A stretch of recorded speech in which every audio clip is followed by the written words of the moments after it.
Hello, and welcome to the Atomic Lizards podcast. It's time for our Now Playing series where we look at the newest movies and TV shows currently playing or streaming. I'm Miranda, the film fanatic. I'm Udi, the de facto film expert. And I'm Dan, the kaiju extraordinaire. On today's episode of Now Playing, we'll be discussing the series finale of Netflix's The Umbrella Academy. The Umbrella Academy, a group of superpowered siblings born under mysterious circumstances, travels through timelines causing and trying to stop apocalypses to the year 2019, which is different from their own 2019. Season 4 starts with the family struggling in their day-to-day lives until one of them gets kidnapped by a mysterious being who sends them on a mission to find a missing person. The Umbrella Academy stars Elliot Page, Tom Hopper, David Castaneda, Emmy Raver Lampin, Robert Sheehan, Aidan Gallagher, Justin H. Min, and Ritu Arya. Season 4 adds Nick Offerman and Megan Mullally as the season's villains, with Colm Fiore returning as Sir Reginald Hargreaves. The Umbrella Academy is an American superhero television series based on the comic book of the same name, written by Gerard Way, illustrated by Gabriel Ba, and published by Dark Horse Comics. Curated for Netflix by Steve Blackman and developed by Jeremy Slater. This episode will have spoilers, so go watch it if you haven't yet. Now let's get started. What is your connection to the Umbrella Academy, if you have one, and what are your brief thoughts on Season 4? Udi, would you like to start us off? So, I've watched every season once. I didn't watch it right from the beginning. I actually watched seasons 1 and 2 with Miranda during the pandemic. And then I think season 3 aired in like 2021, I think. And we never quite got back to watching it together, but when we were planning on watching this, I caught up on season 3 and then I watched this. I had heard of the comics because I grew up listening to My Chemical Romance and am still a forever fan of My Chemical Romance. And so I was aware of Gerard Way. And so, like, I had heard of his comic books. I'm like, oh, that sounds cool. Like, a comic book written by him. That sounds cool. I want to read that. And then I never did. I never really looked into it. Then the show came out and I heard of it and I heard that it was pretty good. So I was like, oh, I'll watch it. And then again, I never did until 2020 when I watched it with Miranda virtually. And yeah, it was good. It was interesting. I liked the characters and the world that they made, and I mean the world from the graphic novel and everything. So yeah, that was all cool. And it's interesting. It's a mix of a lot of fun genres and topics and subject matter. Also, it has its own. I say fun, but I mean it's a mix of like kind of pretty dark stuff too, which is, I mean, I like dark stuff, so I mean it's cool. It's interesting. But yeah, and then I think they've done a pretty good job overall in the different seasons of keeping things interesting and whatnot. But yeah, that's basically all for my history. And then in terms of season 4, I didn't really have any hype going into it, and so maybe that affects how I felt about the show. But I liked it overall. I don't see that. Like my biggest problems with the show, I guess, or the season specifically, is just that I felt like they had like missions at hand, and then all of a sudden I'd be like, wait, why are they doing this? Like, weren't they supposed to be doing this? Why are we here? And then, like, I don't know, it just felt like sometimes it's like they don't know what to do, so they just kind of write them, like, certain characters into situations that, like, they shouldn't be in because it doesn't make sense, but also at the same time, like, it's not that big of a deal. I'm like, it's whatever. Like, I can understand maybe just, like, trying to do whatever. And like a lot of times they explained it in the show. Like, for example, like one episode, like one part of one of the episodes was like one part is when Five asks if his boss from the CIA can babysit Luther and Diego, and like he explains it, like it's clearly explained in the episode. Like that's, you know, that's totally fine. Like I understand, and like in, you know, in the show it makes sense. Like they're both a bunch of idiots kind of. So it's like, yeah, might as well just get him out of the way and let everyone else who's better at doing like investigating and in doing whatnot, like they're unbothered and they can go on without having to babysit them. But then also it's just like, why are we spending time doing this? But then it ties back into the show, so it's like, okay, it makes sense, and it leads to some kind of funny shenanigans or whatnot. But I don't know, like I just had a few moments like that where it kind of took me out of it. But I'm like, whatever. Like, I mean, again, it ties into the show, ties into the story. It's not like it comes out of nowhere. But sometimes, like in the middle of watching the show, because so much is happening, like I just feel like I have moments where I kind of step out of myself. I'm like, okay, wait, why are we here? And then as I kind of go back, like, oh, that's right. Okay, all right, okay, I follow now. All right. And so I don't know. That's like my only issue with the show, but it's not a huge issue. It's not like a huge con. And in terms of, I won't get like into details necessarily, but in terms of the ending, I mean, again, like I enjoy the show, and I'd definitely be down to like rewatch it from beginning to end now again. Like I said, I like the show, but I'm not like a huge fan, and so like I also don't fully remember a lot of like the little details and stuff like that. And so, at least for me, like the ending, I mean, it worked.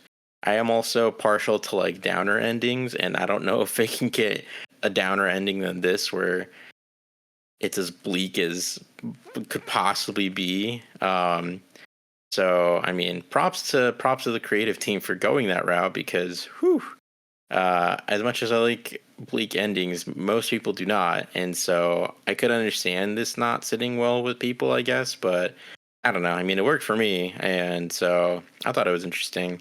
So yeah, I like the season 4 overall. But so yeah, that's what I thought. What about you, Dan? What did you think? Yeah, so my history, I'll start off first like the way you did with my history with the Umbrella Academy first of all. And I actually had no idea that this was a comic book because I had first heard of this like IP when the TV show came out. And I had only got interested in the TV show because I was in college at the time around when the show when season 1 first came out, and my friends in college had watched it and they really wanted me to watch it. So I was like, all right, I'll check this out. It's interesting because like I started watching season 1 with my friends and then I kind of just fell off of it, and then like I never really went back to it. Not because I thought it was bad or anything, but just because like I'm just terrible. I've been like historically terrible with TV shows. Like I start, especially like, w- go back like a good couple of years, I would always start and stop TV shows all the time. And like I would only ever rarely finish a TV show if it like really caught my attention or if it really hooked me. So yeah, Umbrella Academy, at least with season 1, like I started it and then I just stopped, and then I don't think I watched it again until around season 2 came out, and then I was like, you know what? I actually kind of like, because at the time I was like, I remember like watching season 1. I never finished it. I kind of liked it, so I'm gonna go back and I'm gonna finish it this time, and I did. And yeah, man, I really love the Umbrella Academy. Um, I think seasons 1 through 3 are fantastic. Honestly, like it's probably one of my favorite TV shows in recent memory, and I was really excited for season 4 because well, it was coming to an end, and I was really excited to see how they were going to end it. And yeah, so here we are with season 4.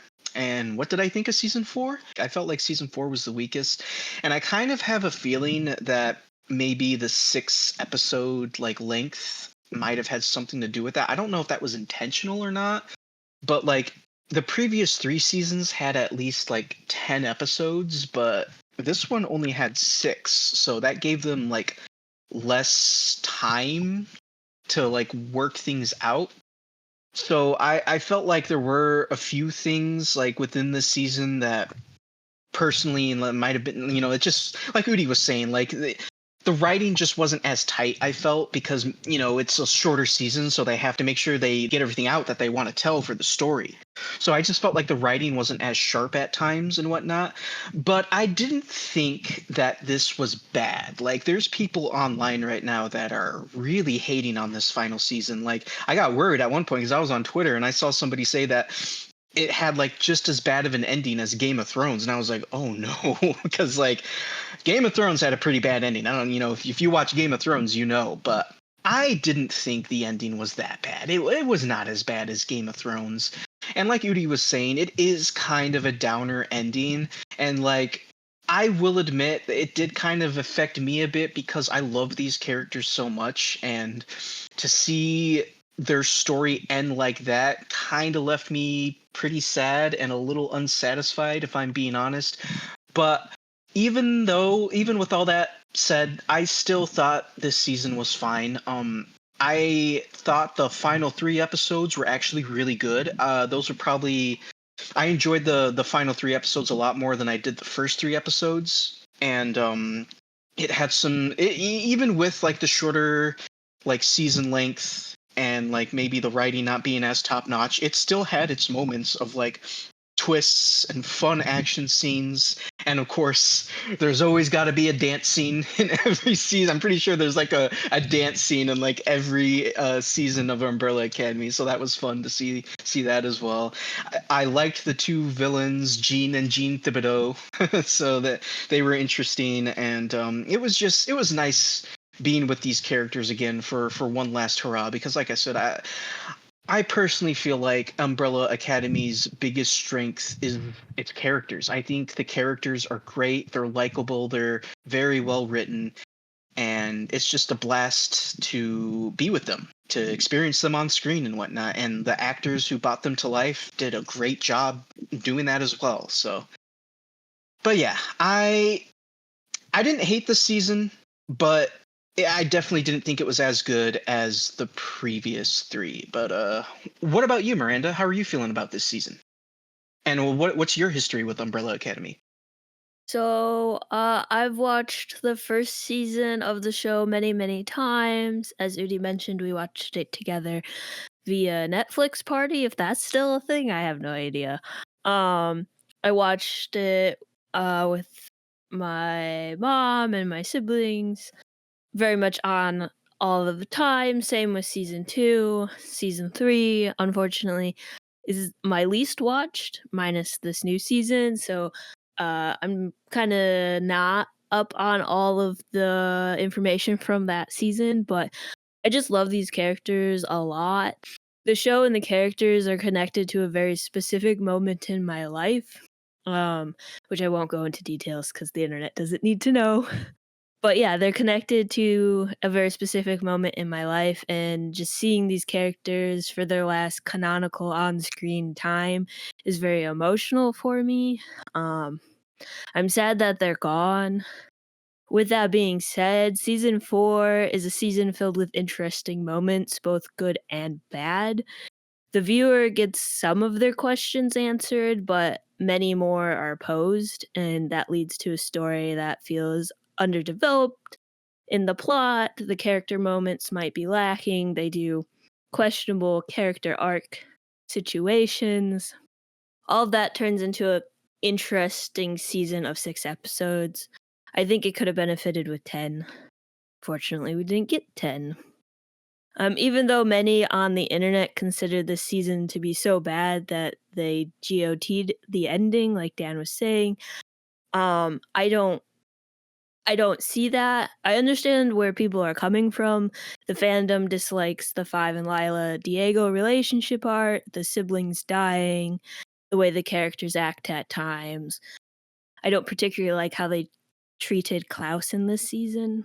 But in a show where questions are asked with them maybe being answered, where characters fall back into old routines and multiple timelines and apocalypses, having the siblings come together as a group one last time to save the world makes sense to me. Is it what I wanted? No, I wanted them to be happy and healthy and move on with the next stages of their life. And they do get kind of some of that, but of course, the moment Reggie's involved, the world goes to garbage. So we don't get a happy ending, and that really sucks. But that's not really what the show is.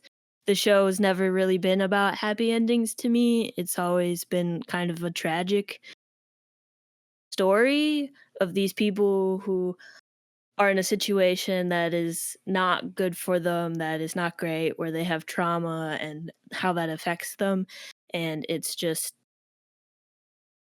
a story of tragic circumstances, and it would have been really nice for them to like turn it around, give them a happy ending, but they did not. I do want to mention that I enjoyed the music choices, the dance numbers, although I wish the siblings got a dance number. They don't in this season, which is slightly disappointing. But the Diego and Luther fight scene at the CIA was cool. I like Klaus and Allison and Claire's reuniting after they find Klaus. I like Victor's confrontation with Reggie. Um, I am glad that they included that. I like the birthday party scene because you kind of just get to see the siblings uh, and like their everyday life. And I liked getting to know what happened to original Ben and some of the Ben and Jennifer storyline in this season and their relationship, although I wish it was expanded. However, whether you like this season or not, the show as a whole is worth watching. So just give it a watch. Don't get like if you want to deep dive into it, go ahead, but sometimes it's nice just to take a step back and just watch something without putting your like heart and soul in it. As I say, as someone who deeply cares about these characters and has put heart and soul into participating in the fandom in watching these characters and just the connection to the show, but you know, it really just depends. But in general, I don't think it was that bad. But yeah, that's like my connection and brief thoughts, I guess. We can jump into our first discussion point now. Um, I would like to talk about the ending and conclusion of the series slash season and the different interpretations the ending might mean. So for the ending, I cried at the ending even before I knew they were gonna get blobbed. The moment I realized what was happening, I was done for. Like I was out. I was like tears in the eyes. It is way past my bedtime. I am crying in the dark watching this on my laptop. It's very sad and it's bittersweet. I know that the ending and what was stated in the show basically said that they won't exist anymore and that everyone will forget them. But I like to think that they're still going to be born into the world anyways, and that the marigold flowers at the end in the scene where we see a bunch of people in like that new timeline, the flowers there are blooming and that means new life. I did check the meaning of marigold flowers and marigold in general and like some semiotic stuff. My brain was really happy that it finally had a chance to do some semiotic stuff because I love that stuff. um But yeah, so I checked the flowers' meaning and I learned that they can represent the connection of life and death and are used for mourning flowers. They're also used to guide spirits back to the world of the living. And the flower's smell is thought to repel negative and harmful things and causes a peaceful space with harmony. So the Umbrella Academy represents life and death and its connection. And they're always going to cause the end of the world and they're always going to try to save it. And I know a lot of people online are saying that the show's message is that you were born wrong, your trauma is your fault, and you have to erase yourself from the world to be saved, which is a valid interpretation. However, I feel differently. I see the ending as something that says that even with your trauma and messed up lives, that they get to finally save the world officially and save the ones that they care about. They confront Reggie several times and they know the trauma isn't their fault and the situations aren't their fault. I know people wanted a happy ending for them to heal and move on, and I really wanted that too. But The Umbrella Academy is a show where the characters are connected to the end and start of the world. Like, look at season one, look at season two, like even season three. Like, it would make sense for season four to also be that way. And it's very possible I have some very thick rose colored glasses on, but I like to believe that they're still born because they're so connected to the fate of the world that it just wouldn't make sense for them to just disappear. but maybe they are dead, and that is the ending we're gonna get. But, it might not be the best ending for them, but at least Claire is alive. At least Diego and Lila's kids are alive, and Diego and Lila's family is alive, which is kind of sad that that's the only family they kind of have anymore. Um, so it's just overall like I have many emotions on it. I'm sad that it's over. I'm sad that it's basically a chapter of my life closing. Like it's really weird to look back on, especially since it's so connected to a specific moment. Um so yeah, I just got really emotional at the end, but those are my thoughts on it. Do you guys have stuff to add to it? Did you view the ending in a different way? Were you aware of like the semiotic meanings for the marigold flower or anything like that? Yeah, I never really thought about the marigolds and what they represent in that way, so that's kind of cool, and it kind of does, give the ending a little bit of hope. Because I mean, I already kind of said this in my brief thoughts, but yeah, that ending, it did kind of leave me just a little unsatisfied because like it was just such a downer for me because like we've been saying, these are great characters. I love these characters, and to me it's just so sad to see them get an ending like this because for me it's not so much that they died. Like that's not what's sad about it. The sad part for me is that nobody's going to remember them. Nobody's going to know that they existed. Like it'll be as if they just never existed. And to me that kind of just leaves an empty feeling sort of, because then it's like, oh, all these experiences and adventures we went through with these characters in the first 3 seasons just kind of mean nothing now, because now the world's carrying on without them as if they never existed. So it's like, and I know that it's not pointless, but it sort of makes the previous 3 seasons feel a little pointless to me, because it's like, well, geez, now these characters, they're not living on anymore, and like the world is living on without them. And it's like I said, it's just in a way it's like the previous 3 seasons didn't happen with this like new timeline. But once again though, that didn't bring the show down for me. And like I don't know if that's how like the comic, because I know this is based off a comic. I don't know if that's how the comic ended. And if that's how the comic ended, then that's obviously how the creators wanted to end the show. And more power to them. But for me, I just wish that it could have been something a little more uplifting, because I just wish that these characters would have sacrificed themselves and have still been remembered. I feel like that would have sat just a little better with me.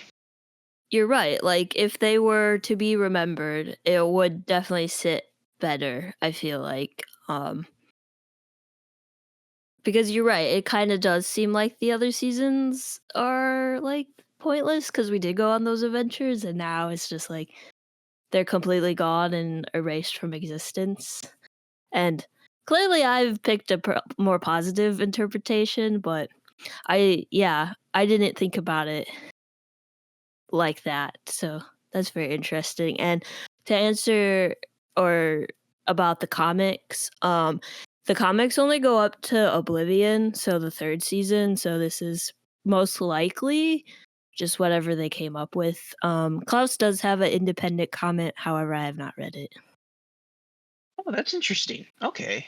So does the story end then at that part, or did like the comic just never get picked up again and it's kind of just left open?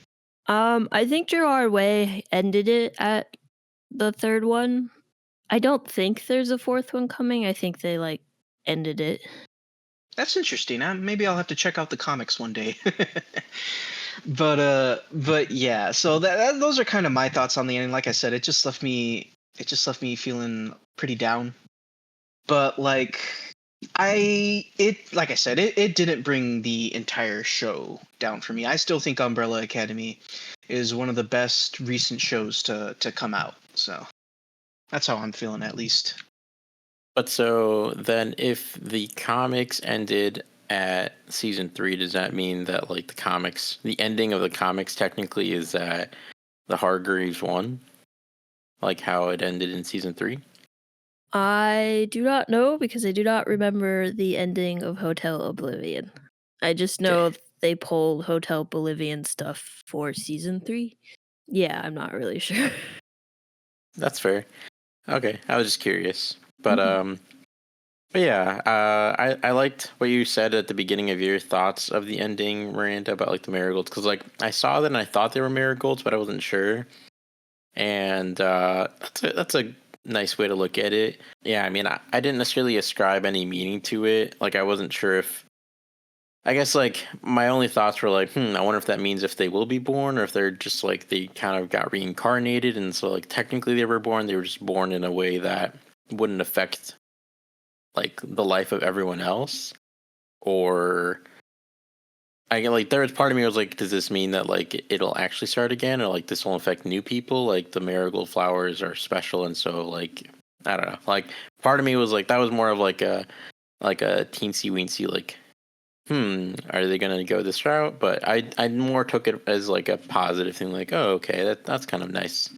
They still kind of technically came back, but just not the same way. But like I said before, I like the ending. I can totally understand, like Dan said, like this not being satisfying for people who are fans of the show and just like the Umbrella Academy overall. Because like I think of it, I try to think of things like this, like oh okay, so like if the Avengers all just died at the end of like an Avengers movie and then like they didn't come back, like it was just completely over for them, like that'd be pretty disappointing, especially if everyone on Earth didn't remember them. That would be an interesting, I guess, like situation, but also at the same time, I mean, yeah, it does almost kind of make it feel like everything was sort of pointless. Like everything they did didn't happen, and then no one remembers them at all. So it's like it didn't even happen at all. But I mean, we still have the memories. Us, the audience, still does. So The ending is open for interpretation, so you can say, okay, yes, these flowers are them, they got reincarnated into a different life. You can say, yes, they were born and they're in this universe, or maybe they're not, maybe people did forget them. Maybe Claire and the family knows and they remember them, but the thing is we don't know, so there's so many different ways you can take it. Looking at the flowers as them being reincarnated, at least they're in the universe somehow, They're not completely gone. They still are there. yeah, and at least it's like it's something. Like it's a little. It's almost like in honor of them that they were able to come back, even just as flowers. Mhm. Yeah, just a nice little touch. Yeah. And I guess like the ending for me, it's also just is interesting from like the topic, I guess, just because like and not to get too off topic, but it can be interesting just as like a thought experiment at times to just be like, what would life be like without me? Like if I had never existed, and then you like put all the dots together, and then so like you get a brief moment of that at the end of the show, where like you see all these characters from the previous seasons and whatnot going about their daily lives and just existing in different ways that we never saw them in and blah blah blah blah blah. And I don't mean that in like a negative way of like, oh man, what if I never existed? But like just in sort of like an interesting thought experiment way of like, how would these other people that are in your lives be different if you weren't there? So I just thought that was kind of interesting from that perspective. But I could definitely see that there could be different ways to take the ending, and I mean it's kind of up to the viewer to like you said, Miranda, to decide on how positive or negative they want to take the ending. But I feel like I prefer more kind of like how you interpreted it, like more in a positive way, because at the end of the day, I feel like their sacrifice wasn't for nothing. I mean, it was to save everything, like every possible multiverse. It's a very powerful sacrifice, especially the fact that no one will even remember them. I think it was a strong creative choice. It'll be divisive for sure, but I can guarantee a lot of, if not most, other franchises or properties, et cetera, would not go that route just because people don't really like downer endings. So I'll give them credit for trying something different. Oh, it is divisive. Don't go on the internet looking for people who review this season at least. There's a lot of stuff on the internet.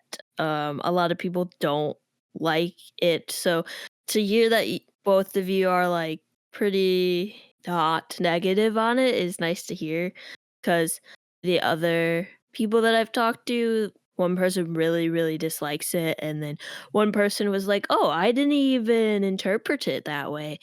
I thought I liked the ending, like, I thought it fit," and it's like, I don't know if it's just because online it's, like, kind of a echo chamber, but it's nice to hear that you guys are, more on the middle to positive side and not the utter garbage side, so Yeah, and I don't know. I mean, again, like maybe I'm not the most qualified person because I'm not like the biggest, like hugest, like number one fan of Umbrella Academy. So like I'm not super like particular about like the lore or like what has happened before or anything like that. But I feel like this felt pretty in line with the other seasons. I'm not gonna go and say just because I don't fully remember. I didn't get a chance to do a full rewatch before we did this. I just didn't have the time, but I'm not going to go and say that this is just like the same quality level of writing and everything as every other season. Because I mean, like you, I mean, not necessarily you, Miranda, but like Dan said that like he felt like the writing wasn't as strong, and like I kind of felt like the writing wasn't as strong either. But I mean, again, like my frame of reference is wonky, so I'm not gonna like knock it. Like I said, it just wasn't as tight as I felt like it could have been. But I mean, again, I can't really compare them just because it's been a while. But I feel like people are too quick to judge in a lot of cases on the internet, and the internet overall just seems to be more angry and hate filled. And that's not to be a cop out of like, oh, you can't say that something's bad. Like if you don't like something, I mean, fair enough, go ahead, express yourself and whatever. But I do feel like overall there's a lot more negativity on the internet than positivity, unfortunately. But even something like the interpretation you said, that like you saw that people were saying where, oh, if you're different, then you should just like go away and disappear and people can just forget you, blah blah blah blah. Like that's an interpretation you could take away from it. Sure, fair enough. But I also feel like at that point you're looking for a reason to not try to find a positive outlook. Like if you're just decided that's just what the show is trying to say, or at least the season is trying to say, and like you're just pissed about it, and you're not going to try to look for another positive outlook.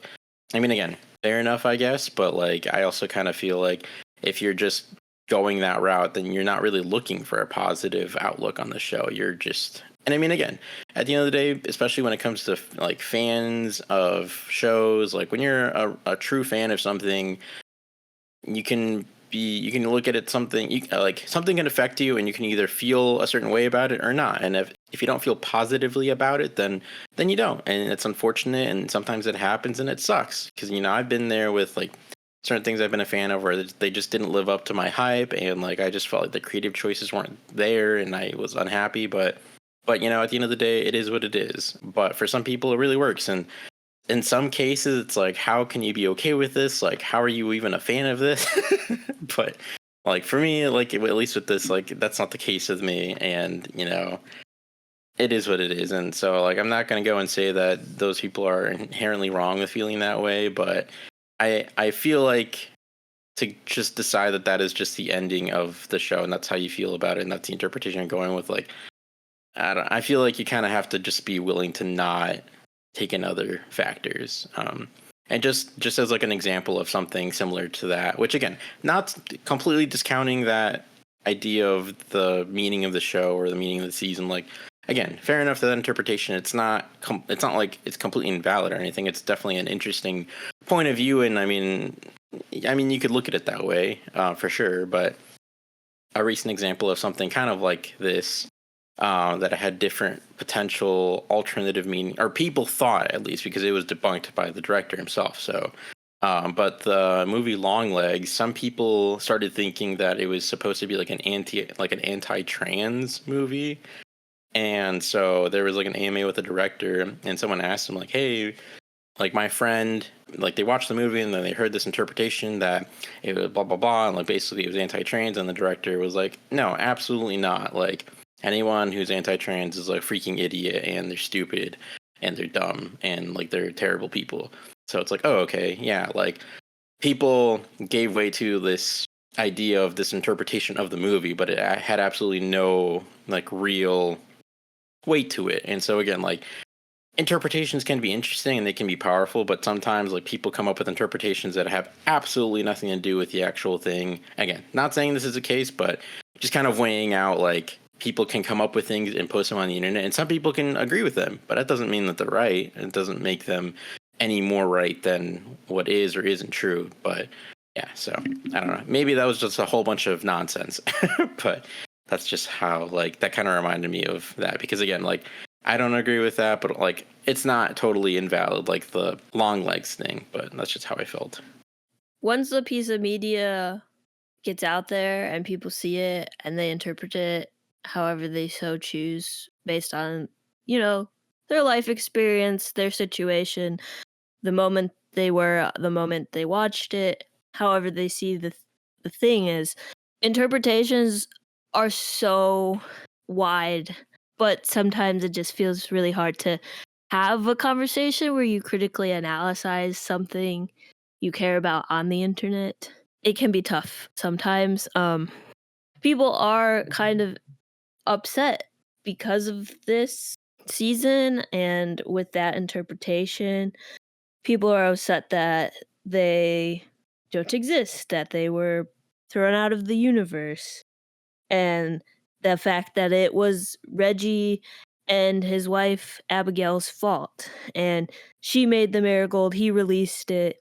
They're the reason this all happens, and yet the children are being punished because of their parents' actions, and that they have all suffered in so many different ways, and that they shouldn't have, like, they just got erased, and that they shouldn't have been erased, and it should have been Reggie and Abigail are the ones that should be, like, punished. Which, like, sure, if you wanna go that way. But it's like, what would you have wanted them to do to Reggie and Abigail? Like, I don't understand, and maybe I'm missing something. I don't know. Yeah, and like people saying, "Oh, it's Reggie and Abigail that need to be punished." Didn't they get eaten by the giant kaiju that appeared in the last episode? Yeah, they got blobbed. Yeah, so they did get punished. They died by kaiju or whatever Ben turned into.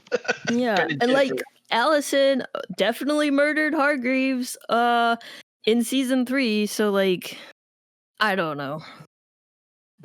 I also just feel like sometimes like people want there to be way more revenge or justice, and I mean, this is a fantasy, it's a show, it's media, like it's not real life, but I mean, unfortunately, even in real life, like justice doesn't come very often, and I mean, revenge, in my opinion, isn't something to like root for. I mean, again, there's a whole genre of movies about them, like revenge movies, and yeah, they're all meant for like audience gratification, basically. But just me, I'm not going to speak for anyone else, but like, I struggle with like revenge plots, because it's like on one hand, yeah, it can be super satisfying as like an audience member, because especially if someone is super wronged, you want them to get their comeuppance. You want them, or you want them to get like a positive outcome, and you want the person who did the wrongdoing to get their comeuppance and to like actually have to face consequences and to get what they deserve. But I mean, and again, at the end of the day,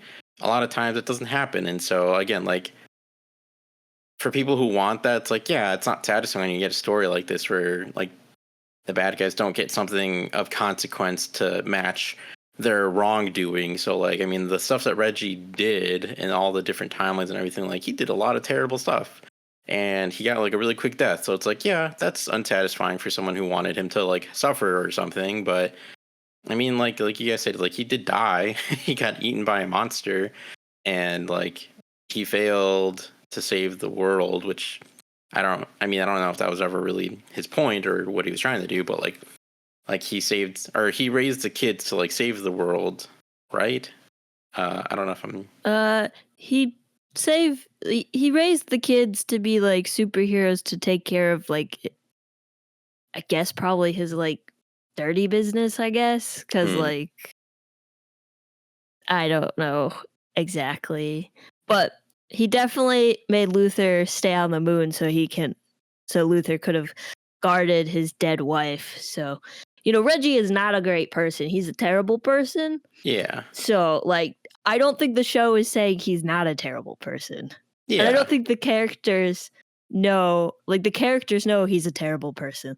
Like Yeah. Victor's confrontation, Allison has a confrontation with him, Luther does, and then he gets murdered. So, but I do get like it could be not satisfying.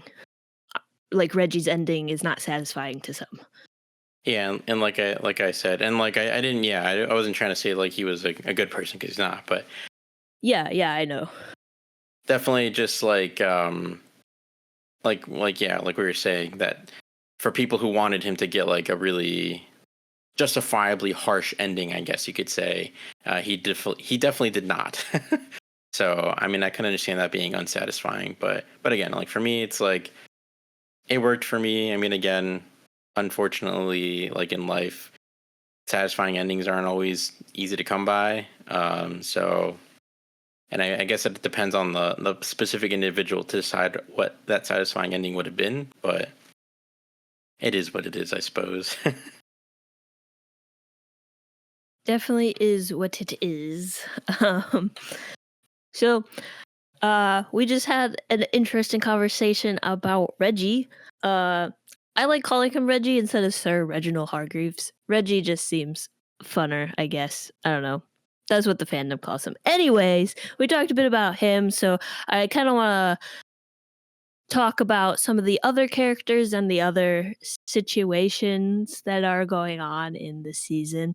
So, I guess we kind of talked about obviously we talked about Reggie. I wanted to briefly mention Abigail, his wife. Yeah, they just say, "Oh yeah, she wears people's skin and brutally murders Nick Offerman." That part was disgusting when she was throwing his guts in the dumpster. Did not need to see that. Did not want that. Why? I don't know. Do we know why she's doing this? No, because we're missing 4 episodes worth of time because we only have 6 out of 10, and it's just missing, and I wish there was more explaining that. Did you guys feel similar for that, like, reveal, or did it not bother you? No, I felt the same way, Miranda, and this is one of the specific examples of before when I said like I felt like the writing just wasn't as tight because yeah, what the hell? Like Reggie and his wife are like these alien creatures. I mean, Reggie was first revealed to be like this weird alien creature in season 3.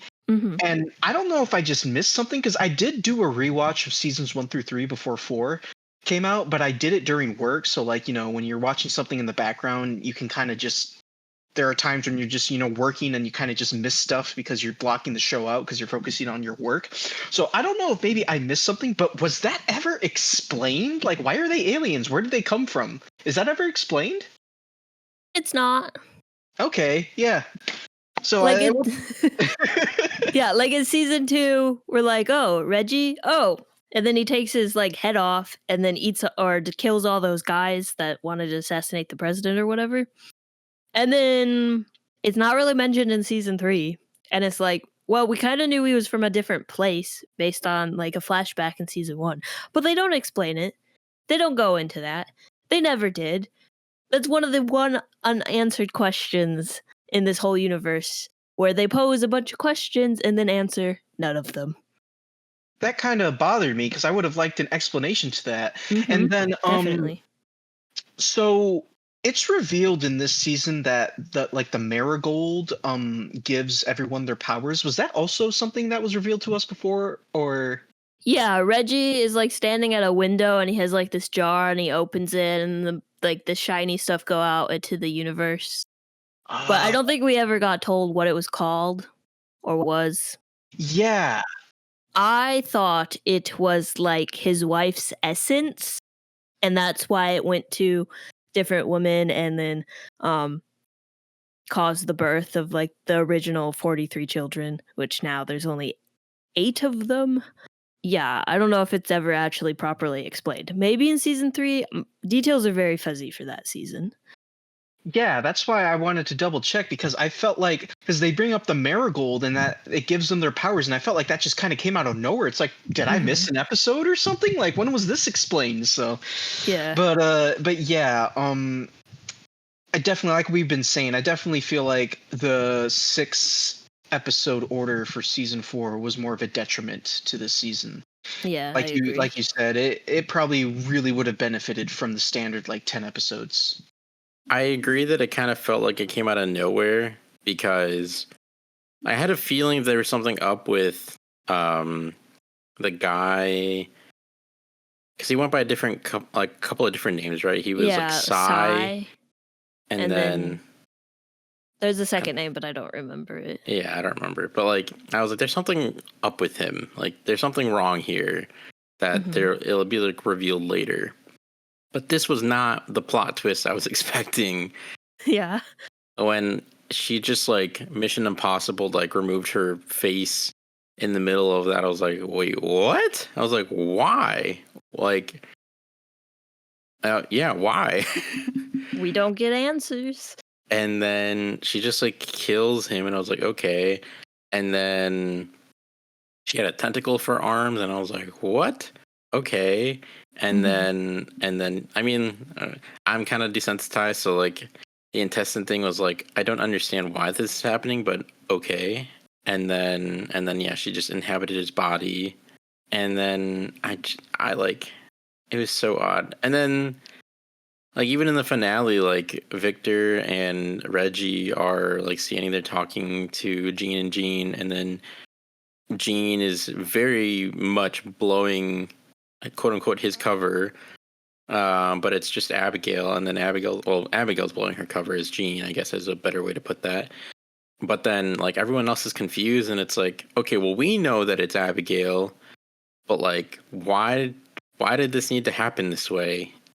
Like I don't know, it just wasn't built up at all, and especially like after like the last time we saw Abigail in the season was when they went to their house and she was being super helpful. So like it just felt like it came out of nowhere that she was the one behind trying to start the end of the world. And I even feel like the justification that she gave just wasn't good enough of like, oh well, you brought me back and like you did all this stuff and you have to face consequences for your actions. Like, okay, but does everyone else have to face consequences for their actions? Because it was just kind of Reggie's fault that this happened, not really anyone else's fault. So feels a little unfair. It is what it is.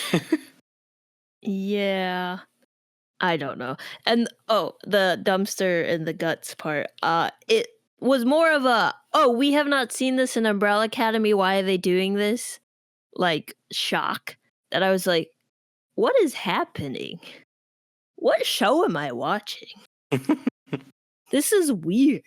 They throw Abigail in there, and you're right. I guess the last time we did see her was being helpful at the house.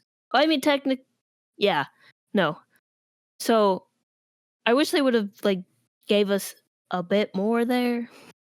I mean, like you guys have been saying, I feel like if the show had just been like a few episodes longer, then maybe they could have taken the time to really flesh everything out, and it would have been better explained and been a little less confusing. But I mean, unfortunately, this just didn't happen. Yeah. But now that you mention like the show feeling kind of different, it's not necessarily that it felt different to me. Like it felt close enough to the other Umbrella Academy seasons that like it felt like the same show. I did have the feeling of like I don't remember the show being this gory. Hmm. But I was like, maybe I just don't remember. This season in particular reminded me a bit of Watchmen and Peacemaker, mainly because like the Watchmen show on HBO and then also Peacemaker kind of deal with cults as well.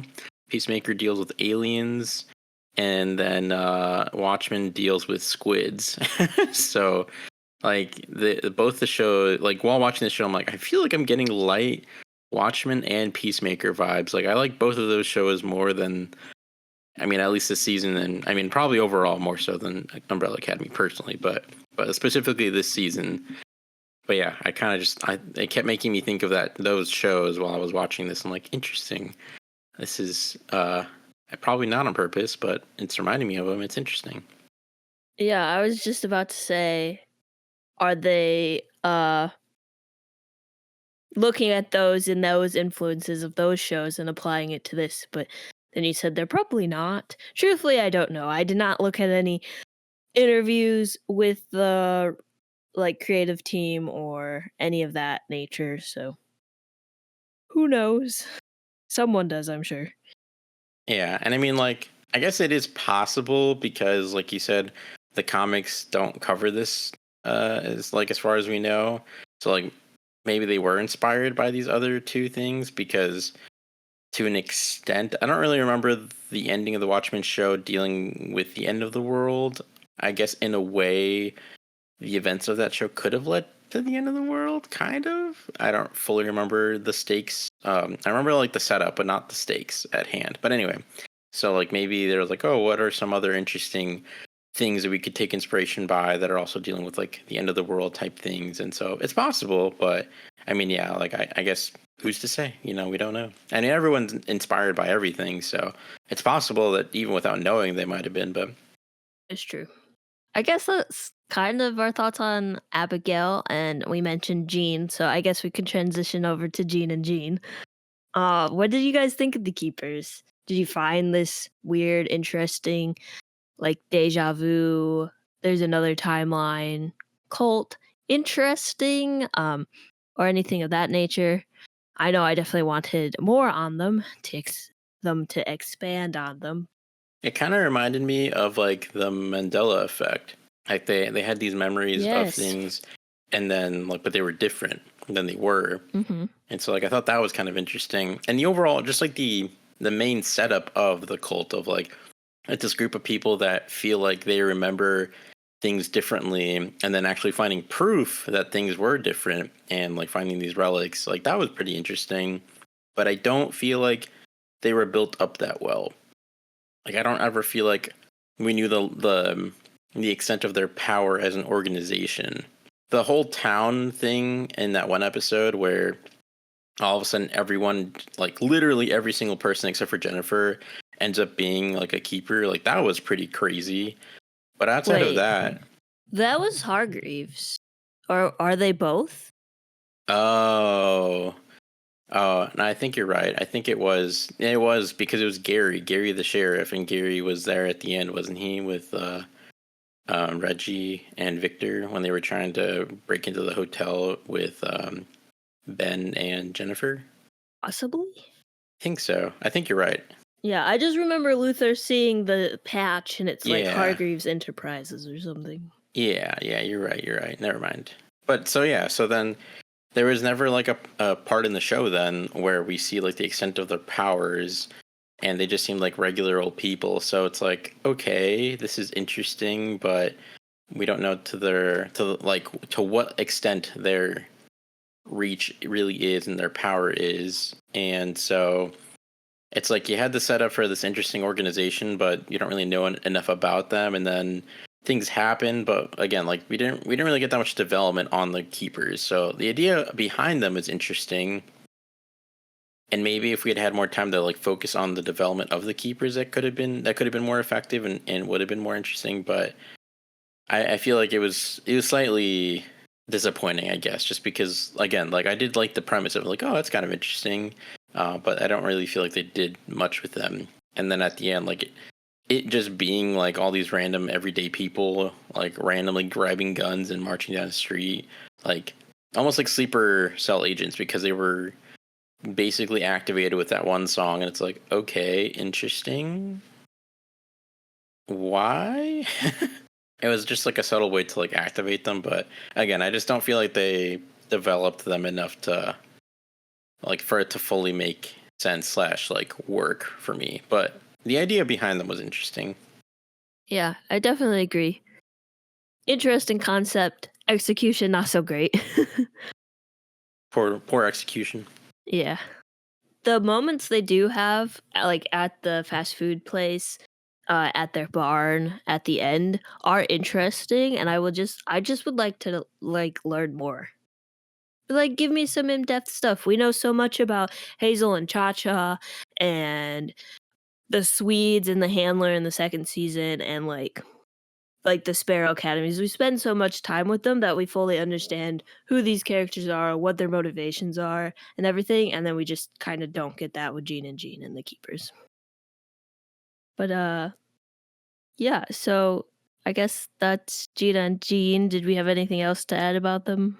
Yeah, I'll do my quick thoughts real quick on Jean and Jean. I mean, I did like Jean and Jean. I thought they were some fun villains, but I do agree with you guys. It would have been nice to just see a little bit, dive deeper into like their cult and whatnot, and just get a little bit more. I mean, because like you were saying, I mean, we do have the scenes with them in like the restaurant and whatnot, but it could have used a little bit more development. I like Gene and Gene. I like Nick Offerman. So, um, it's interesting you guys brought up the Mandela effect because I didn't even make that connection at first. So that's kind of a cool like little observation that I didn't even realize. So that's kind of neat. I like that. Yeah, we got the Mandela effect in the Umbrella Academy. We got Deja Vu in the Matrix. You know, we're just gonna do all of those things in multiple TV shows. I wonder if Deja Vu would count in their like cult organization like book of maybe you are experiencing time blindness or sickness or whatever they call it. Because I feel like that would be connected to it too. I mean, yeah, maybe that definitely seems like it would be intrinsically tied to that because I mean, yeah, if you feel like you've lived the same thing but it's like different, I could see them like working that into their ideas. That'd be kind of interesting. And I guess like one other aspect about the keepers that I wanted to mention though too, and like again, I'm not trying to harp on like negatives, but like it's just something that I noticed while watching. But I remember Lila, she had been like apparently with the keepers for some period of time, because she like was there as Nancy, and then like had somewhat built some relationship or some level of relationship where like they recognized her.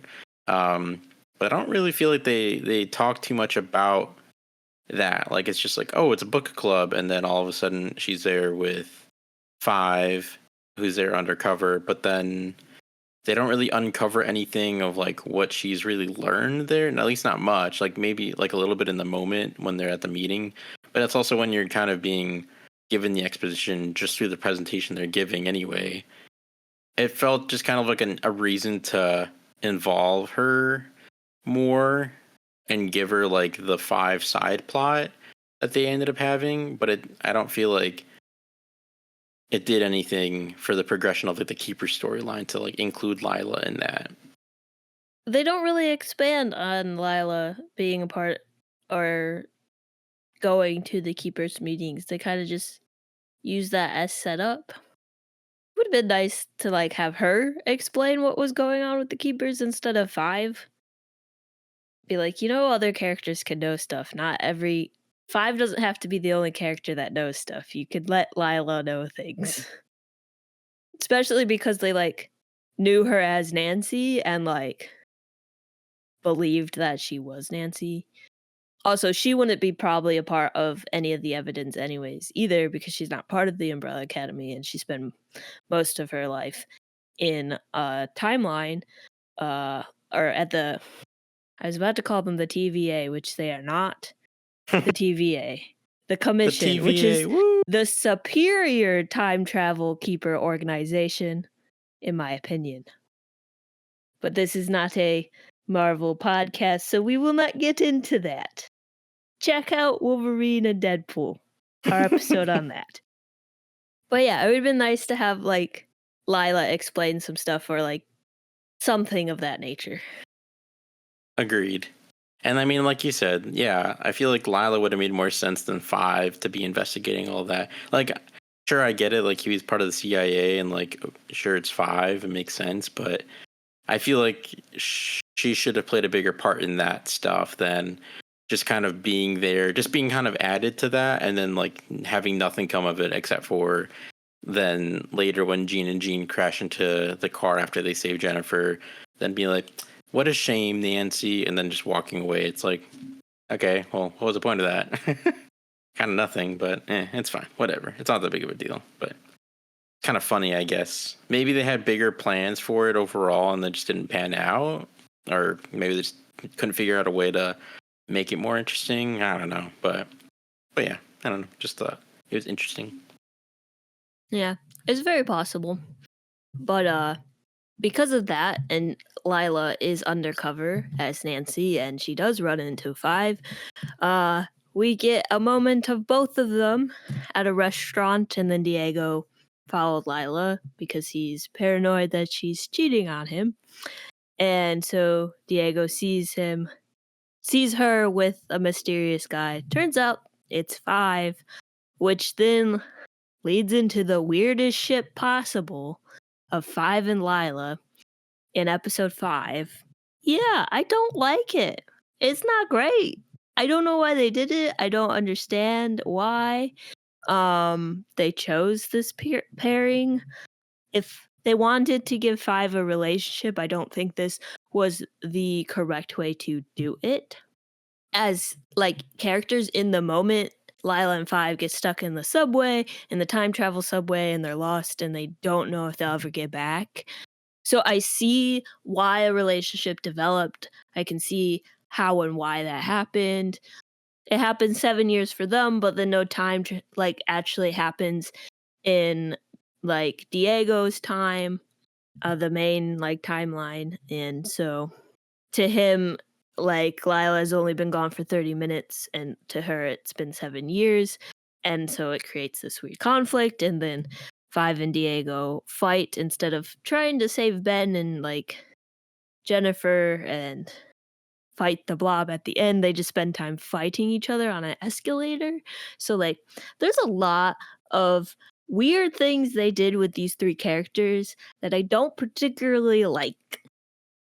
Yeah, the whole like bringing Five and like Lila together and making them be together, I kind of agree with you, Miranda. It was unexpected, and I can't say that I'm a fan of it much either because I kind of like Diego. I mean, I don't know who like my favorite Umbrella Academy character is, but I really do like Diego, and I don't know. It just sucked seeing like that happen to his relationship.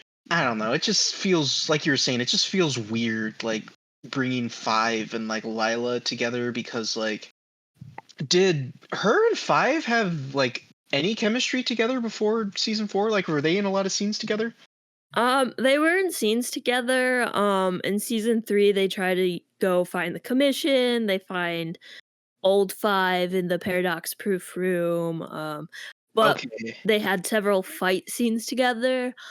So I would definitely say their chemistry was anger and not romantic. Like the Yeah. vibe they suggest is that these characters hate each other, and then just to turn around and be like, nope, they're in a romantic relationship together. It's Enemies Yeah. to lovers. but not in a good way. Yeah. You could I you could do that plot in a good way. This was not good. Yeah, I am remembering that now. And it definitely was not built up that well. Like it just I mean, on one hand it kind of makes sense because they only had each other for like 7 years, which is a really freaking long time. But they could have built it up a little better. I do agree on that. I agree. It was definitely weird.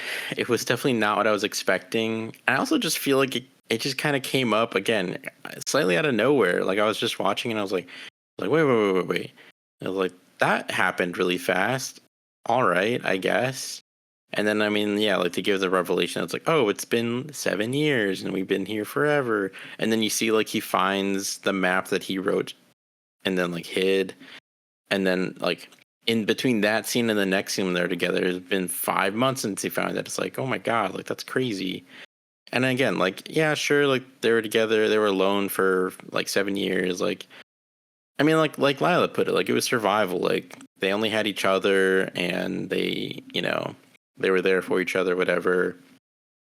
And I'm sure in a way, in a weird way, Five just provided something for Lila that Diego couldn't, But I mean, yeah, like it sucked to see that for Diego because I mean his arc was pretty interesting in the season of like it's one of those where the grass is always greener. Like he misses the action and like his powers and going out on cool missions and is unhappy with the mundaneness of life.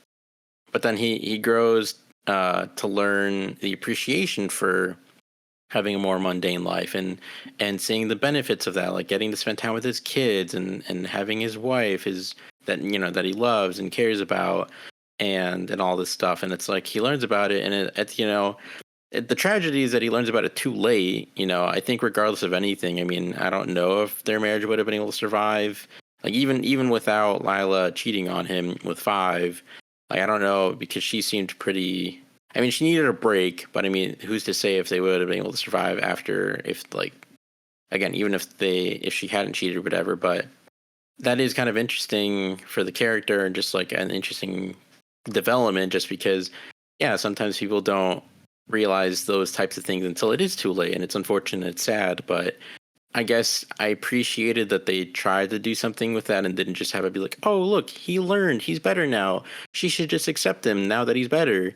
But at the same time too, it's like I feel like instead of trying to do something more interesting with their relationship, they kind of did a cheap route, and it's like, oh well, she's just gonna cheat on him with his brother all of a sudden for no reason. And I mean, again, it's not for no reason. They were stuck in a multiversal subway system where they didn't know if they were going to get back or whatever. But I don't know. It felt weird to me as well. I wasn't a big fan of it. And then like in the finale, like 5 and Diego were just fighting while the Benefer monster is like consuming everything, and it's like, why? Like, are you guys serious right now? Why are you guys fighting? Like, look at what's happening around you for, like, good lord. 100%. Yeah. Like, you got this giant monster, like, attacking right now, and it's like, is this really the time to be doing this right now, guys? Can't take 2 seconds to just like, all right, let's just put our differences aside, fight this thing, or figure out a way to kill it, and then we can keep fighting after or something. But no, let's just keep fighting in the middle of this situation that we have going on right now. It just felt silly and over the top.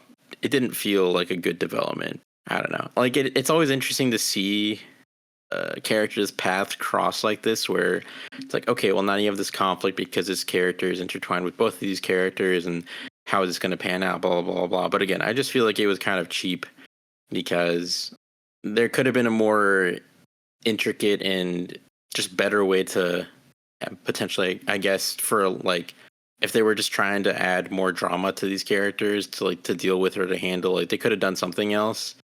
And I mean, like you brought it up, like they did the whole thing at the beginning where like he thought she was cheating on him with someone else, but it's like, oh no, it was just 5. Like they were just undercover together, like no worries. And then they actually do make that happen, and it's like, but why? Like I never thought when they did that like they had that scene where Diego sees her with 5 undercover, that was going to lead to anything like that. So I don't know. It just felt like a weird development that didn't need to happen. They inceptioned them. They trapped them in a space where time goes differently than in the real world, and they aged together, and then they come back to the real world, and no time has passed basically. So I don't know. It was just odd. Again, I don't know. Just not what I would have liked to have seen with these characters, but it is what it is. Although it did lead to the funny scene where the family's just sitting there like eating popcorn, watching all this drama unfold, which was kind of funny, but not worth it. That part, oh, I got it was secondhand embarrassment, I guess maybe is a good way to describe it. I don't know. I was like, no, I can't watch this. I cannot watch this. You do not do this in front of your children. You go to the other room. If you're going to have an argument about this, you do not do it in front of your children. But it was interesting to see Klaus, Allison, and Luther like sitting there eating popcorn while this family drama was going on. But yeah, that was, for me personally, that was a rough scene. Yeah, that was super awkward. Like I remember watching that, I was like, "Ooh, this is awkward." But yeah, it was funny because like Luther, because like I think it was Claire or somebody was like, "Maybe we should leave," and then Luther's like, "No, no, no, wait, wait," or whatever. So I agree that that was pretty funny. And you had the part where Diego is trying to spell like, "Did you SCKREU my wife?" And then his daughter's like, "It's spelled SCREU," and it's like, oh my god. That was also really funny. Yeah. I don't remember who it was, but someone like was busting out laughing. It's like, I mean, yeah, that was kind of funny. But yeah, just overall very messy and like considering how close it was to the finale, it's like I feel like it just took away it took time away from other things that could have been more developed when it didn't need to happen to begin with, and it just felt like I even remember when I don't know because like the whole interdimensional like multiversal subway system thing. I was intrigued at first, but then I don't really feel like it did anything. It just basically all it was there to do. I mean, I guess in essence, I guess technically it did save their kids and Lila's family. So I guess it didn't do nothing. But outside of that, I just feel like it was just there to trap Lila and Five and to save their family, and that was it. So I don't know. It just felt like it didn't really serve a good enough purpose to exist in the story. Yeah, I agree. It kind of just served the purpose to get Five and Lila stuck together. And apparently, Steve Blackman, or whatever his name is, the writer of the show, just really, really wanted to have Five in a relationship. I didn't read any interviews of or see anything of him. Like, I didn't do research on that. That's just I saw it on the internet.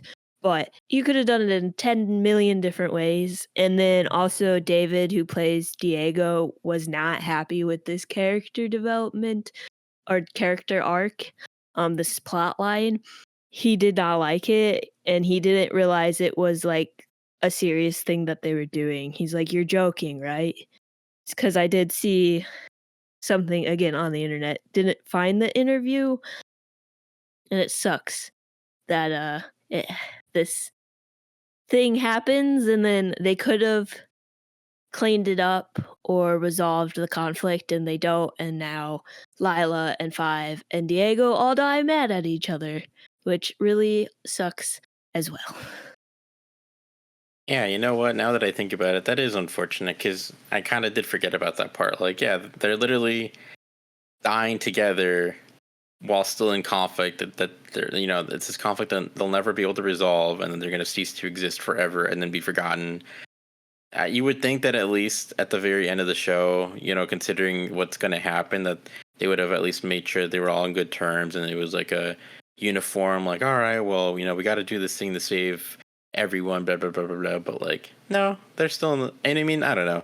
Maybe it's realistic that, not everyone be able to completely be unified in a situation like that, but I don't know. I think earlier, Udi, you mentioned like Diego finally learning like he is okay with the mundane life. He does really love his family and love his wife, and that even though he wish he could still like be a superhero, uh, he realizes that he does have a good life and he likes his family. And there's a deleted scene with him and Luther where they like have a sweet moment together, which I wish they would have kept in.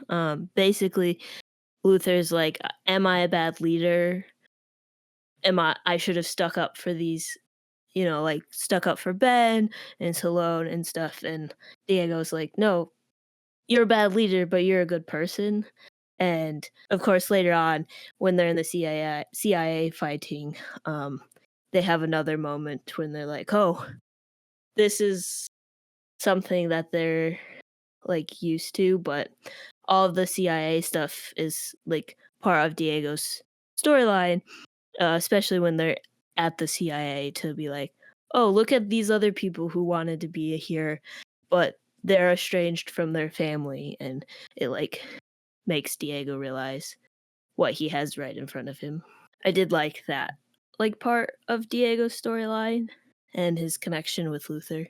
Because even at the beginning at the birthday party, Diego's complaining, and Luther's like, "Yeah, no, me and Salone would have loved to have that." He's like, "Oh, right, sorry about that." So I liked their little like duo throughout the show. I feel like I always liked Luther, but I feel like especially in this one, like he's just definitely like a lovable doofus. In a way, he's almost like the heart of the show. Like he's just like the lovable goofball that, might mess up a lot, but tries his best. And I feel like he had a lot of nice moments in the show, in this season, and um even I think he was in the second episode, I think, when they're gonna have the birthday party, and which might have been the first episode, I don't remember. Anyway, but they're gonna have the birthday party, and then Allison walks in after Lila basically forced her to come in, and then everyone is like stunned to see Allison, but Luther is the first one to like go over and try to like talk to her, and like even though it's super awkward or whatever, but he's just trying. He's trying to like say hi, make her feel more comfortable, and feel included. And so I liked Luther, and then yeah, like from what you're saying, I think that maybe that deleted scene would have been good to keep. Just another like further hammering in the stuff that Diego learned with like the CIA employees, I guess, and then agents, and just further developing their brotherhood. So it's a shame that they cut it, but I mean, I guess it wasn't 100% essential just because like you still got those two aspects in other parts of the show, but couldn't have hurt, and a good sweet moment would have been nice as well. So Yeah, and I kind of I agree most mainly with everything that Udi said. Like Luther really is just like kind of the heart of the family. He's always like, especially with the earlier seasons, he was always the one that was trying to do the right thing, and he was loyal, very loyal to his family, very loyal to Reggie. Unfortunately, for better or for worse, sent him to the moon for basically nothing. So like, he was loyal to a fault. And but that's what's so like lovable about Luther is he really just he cares about everyone, and he wants what's best for everyone. And like Udi said it best. He's pretty much just a lovable doofus. He's and that's why I kind of like Luther too, because he has his moments. He's kind of, I would say him and Klaus are probably more of like the comedic relief of the group. Like Luther was, I thought it was really funny, like his first appearance in the season. Like he's a exotic dancer, and he's like trying to do all these like crazy stripper moves, and he's like, ow, oh, or whatever, like trying to do them. Like, I thought that was really funny. So yeah, Luther, I enjoyed him this season. I think he had his moments, and yeah, I agree with you guys. He really is like the heart of the family. But yeah, Luther is a very key person within the family. He's the one that like organizes the family newsletter, who calls Victor to see if he's coming to the birthday party, who tries to make Allison comfortable at the party, who checks in with Diego. He's just trying to keep the family together. That could very much be some older sibling energy there, since he is number one, even though they're not all the same age now because time travel shenanigans, but he's like the oldest sibling. It's just nice to see him like do things that wasn't like obsessed with the moon or trying to solve Reggie's murder. Also, he picks up Ben. He checks in with Ben. He's just a caring person. And it's nice to see in a show where these characters can be really, really mean to each other sometimes. As mentioned, Luther tries to make Allison comfortable at the birthday party. So I would like to talk about her and Klaus and Claire a bit too. Allison from the previous season, kind of almost got them all murdered and like went on a little like terror rampage, I guess. I don't know how you would describe it. But anyways, she pushes the button and saves them all, which is really great. She's still kind of estranged at the beginning of the season to the family, mainly because of what happened, the situation. It was nice that, like, Luther was the first one to be like, "Hey, what's up? Welcome to the party," and then, I thought it was interesting that Klaus was living with Allison and Claire and that relationship dynamic because, like, in season 1, they have a moment together. In a flashback, we see that Allison is trying to get Klaus out of a back a bathtub after he came back from rehab, but now doing drugs again. But they have a big conflict moment. Klaus gets shot, and he doesn't have his powers, and I was like, "Oh no, he's gonna die." But they use the marigold to save him, and it's like a group decision, but Allison is the one that actually like pours it into his bullet wound and saves him. And I'm glad Klaus isn't dead.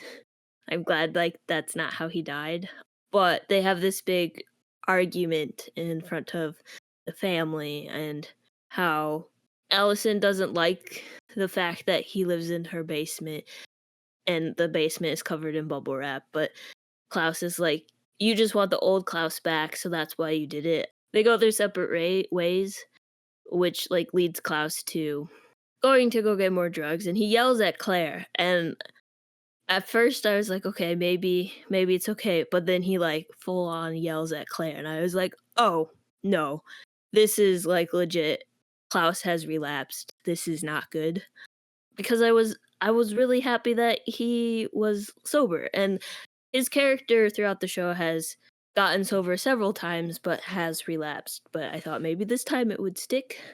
What I'm getting at is there's yet another deleted scene where Klaus goes to an AA meeting, and he's telling the, like, person running the meeting that, like, he was sober, but he was doing it as on his own, and that he was hurting the ones that he loved, and then, Allison and Claire overhear that and, comfort him in that moment, and I really liked that even though it's not in the show, they still have the moment at the graveyard where Allison comes looking for Klaus, and they find him and they unbury him, and they hug him and then tell him, "Of course we'd come back for you, like, we weren't going to leave you," which is nice, especially because in season 1, he goes missing and no one looks for him.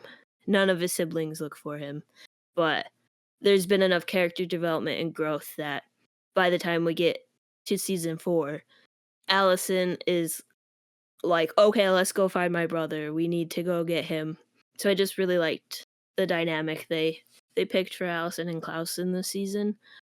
Oof, that scene where Klaus goes back to Allison's home to try to get money and like steal stuff to be able to pay for his vices and he like relapses. Oof, that was pretty brutal. I don't remember his name, but the actor who plays Klaus is so good. Like he is so good as Robert Klaus. Sheehan. Yeah, Robert Sheen. Who I just discovered is Irish. I did not know he was Irish, but He is. um, He's also in the terrible Mortal Instruments movie, fun fact. oh, that's unfortunate. He needs to be in more stuff. He's so good. He's But in a yeah. show called Misfits. That's like a British show that I've Oh. heard is good. I know that show. Yeah. That's a good show. I like He's it. like young in it. So, Hmm. yeah, Well, anyways. he should be in more modern stuff. But yeah, he was very very good. I mean, he's always been good in the role and in the show, but it was just so nice to see like precious, innocent, sweet, sober Klaus, and then God, that turn to the relapse Klaus was so sad.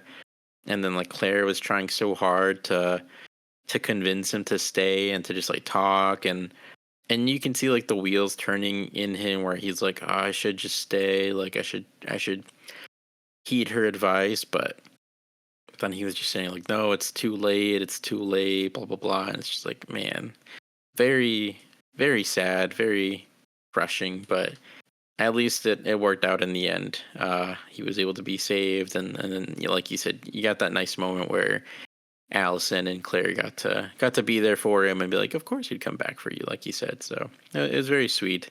And then I could be misremembering, but I swear that Luther and Klaus had some scene towards the beginning where I was like, that was kind of sweet. and I liked their chemistry. But also, it reminded me of this Hot Ones interview that they did the other day. The actors, not Luther and Klaus, but the actors that play their characters. It was very sweet, very genuine, and you can tell that they very much cared about each other, and like just the things that they said to each other on that interview. Like, my goodness, it was so heartfelt and genuine. You can tell that like they did genuinely build a real relationship in real life, and they feel like family. And so I feel like that really comes across on screen, but especially like with these characters feel like family, but also if they're sold so easily as family members, because I feel like they genuinely have sort of become like a family in real life. And in these situations that they're in, like, they get mad at each other and they yell at each other, but when they're together in like the good moments and whatnot, it feels very, very heartwarming and very sincere. Allison and Klaus for this season. I definitely liked Allison more this season than I did the previous season, rightfully so, because like I get that Allison was going through a lot of pain. That's what caused her to act the way that she did, but I don't know. I still don't think that's a good enough excuse for her to do some of the things that she did in season 3. I grew to kind of dislike Allison quite a bit at the end of season 3, but in this season I did like her a lot more. She did grow on me for this season, and I appreciated that. I appreciate that the writers were able to do that for her character. And yeah, her relationship with Klaus was nice because you could tell that they had each other's backs, that they really cared for each other. And nice little observation that Miranda made about character development, because yeah, in the very first season, Klaus goes missing. Nobody seems to really care about where he went, but now this time around, he goes missing, and they actually go out of their way to look for him. That was a nice little piece of development that I didn't even pick up on. So that's cool to see. I always love to see good character development. And yeah, for Klaus, it was interesting. I mean, it makes sense. I thought it made sense for him to be like this like germaphobe and somebody that's like super careful all the time, because like he was literally immortal. And to like go from being somebody who can't die to being somebody who can easily die, that seems like a logical like next step of how somebody would act, knowing that they can die now. They'd probably do literally everything and anything they can do to make sure that they don't die. So it made sense to see that. And yeah, I mean, you guys have pretty much said most of the mainly everything there is to say in terms of their relationship and whatnot. You hit a lot of the points that I had, so I really don't have too much more to add. But yeah, I enjoyed Klaus and Allison this season. I also feel like it made sense for Klaus to become a germaphobe, because from my limited knowledge about people who are addicts or were addicts, I feel like they tend to like hyper fixate on things, or they tend to be kind of like twitchy, so they need to like keep themselves busy or need to keep their hands busy, or et cetera, et cetera. And so instead of like maybe doing something like that, it was more of like he's hyper fixating on all the germs around him and everything. So kind of makes sense in my brain for that, but I mean, I could be totally wrong about that. Like how Han always has to eat potato chips in the Yes, Fast and Furious exactly. movie. You're picking up what I'm putting down. Yeah. Yeah. The funny part is that was literally like the person I was thinking of, and you literally just brought him up. That's hilarious. Yeah. I agree. Klaus becoming extremely cautious makes sense for his character. I would have liked to see Klaus and Ben interacted a little bit more, but Ben was off on his own, doing his own side plot, looking for Jennifer. Ben and Jennifer, the Jennifer incident. In the previous seasons, they made it out to be like, they say whatever their brain was programmed because they got memories taken out of their brain. Turns out Reggie, again, sucky person, just straight up murders Ben and Jennifer in that original timeline. But in this time, they're alive, and they do find each other, and then they kind of turn into the Blob, which when they were watching the Blob on the television in the motel, I was like, "Hey, that's the original Blob. That's neat." Apparently, my brain forgot how foreshadowing worked until after they turned into a blob thing. I was just like, "Ooh, cool." I didn't realize it was gonna connect to anything, so they also, as Five said, Truman showed Jen with that secret or the fake town, which was not great for her, I assume. Ben and Jennifer develop a relationship, and I thought it was interesting, again, as we've mentioned several times, they could have expanded on some stuff here. What did you guys think of Ben and Jen? That scene where we finally find out what the Jennifer incident is, that was one of the like good twists I was talking about. Like where I said, this season still had some pretty good twists. That was one of my I was not expecting that. So that was pretty cool. I did like that twist. Yeah, I wasn't expecting it either. I was like, "Whoa, whoa, whoa, whoa. Exactly. What?" Yeah. I was like, whoa, what? Reggie killed them? Oh my god. But yeah, so that was a good twist. I know Jennifer's interesting because like we first like see her like come out of the squid. It's just like what's going on here? Like why is there a little girl inside of a squid? Maybe she's a Splatoon character. Maybe, yeah. It's a little weird. So It is weird. we see that, and then it was weird. I thought it was weird because there's that one scene where Jean and Jean kidnap Jennifer, essentially, and then they bring her in that barn, and she's there with the squid, and then she's like freaking out. She's like, "Oh my god, get me out of here!" I didn't understand that scene. Like, why was she freaking out because of the squid? Like, we don't know how she got inside the squid. Did it eat her? Is that why she was freaking out? Like, I just didn't really understand that scene that well. So I don't know. That was a little weird. But like, Jennifer was interesting. I thought she was a neat addition to the characters in the show. I'm struggling to really like have any other thoughts on Jennifer. Like, I mean, she's an interesting addition and whatnot, but I don't know. I guess I'm finding it hard to really say much anything else about her other than that. She was interesting. Like, I wish more. We've already said this before, but once again, we keep reiterating. Like, I wish they would have explained a little bit more about her. Like, I mean, we know she has the Durango in her, and that's what causes the end of the world in this season. But I don't know. I mean, I would have liked a little more backstory for her. And then like Ben. I don't know. I don't really like Sparrow Academy Ben. He's just a dick, and I realize that's the point. He really doesn't change that much from like his previous season. Like from season 3, he's still kind of a dick to everyone. He still goes out and like does his own thing, and like he's the reason why everybody gets their powers back, which for me personally, I would have liked it better. I mean, granted, they didn't have a choice because Ben sort of just tricked them, but I would have liked it better if they would have gotten their powers back in a different way instead of just being tricked by Ben.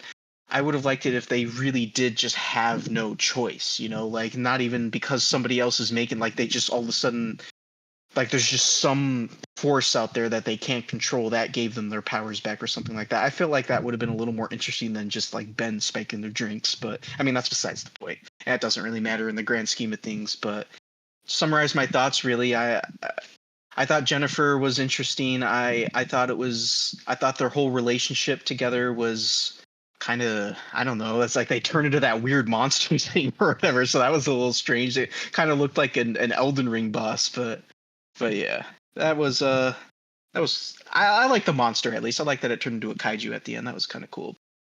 To comment on what you were saying about the siblings getting their powers, I think it could have been more interesting to have them get their powers back by some mysterious force, by Reggie's hand or by Abigail's hand or whatnot, instead of Ben drugging them.